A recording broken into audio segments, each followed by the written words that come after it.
document.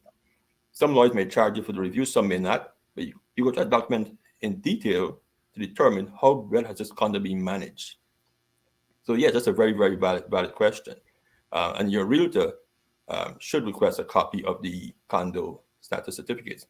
And if there's any issues with the condominium, then you don't sign up on the purchase agreement. We did a transaction several years ago with a client of ours who just moved from the Caribbean.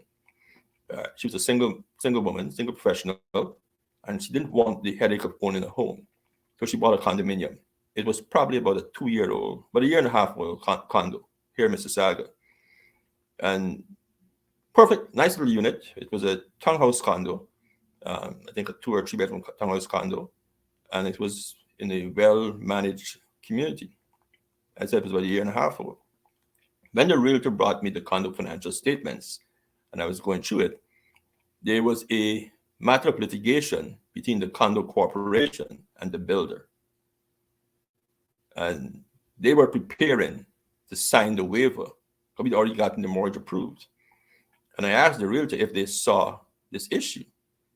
And his response to me was, yeah, they saw it, but he doesn't think it's a big deal. And I suggested they go speak to a lawyer to get further clarification.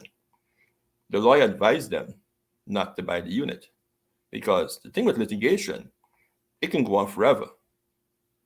And litigation lawyers aren't cheap. Nope. So what it means that your reserve fund of $1 million or $2 million between, if there's a litigation back between two major corporations, can disappear very, very quickly. And two things will happen. Your condo fee will probably increase significantly in the future to maintain the reserve fund. But more importantly, when you try to sell that unit, if you decide to 5 or 10 years into the future, you may have a very difficult time trying to sell it to someone who is more savvy and have a more savvy real estate agent, because you've not got a property that puts in litigation with zero reserve funds.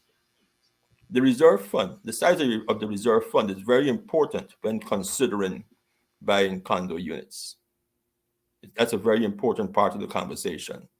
And if there's underground parking and there's a pool, because those are two things that can erode a lot of the money very, very quickly, then you want to find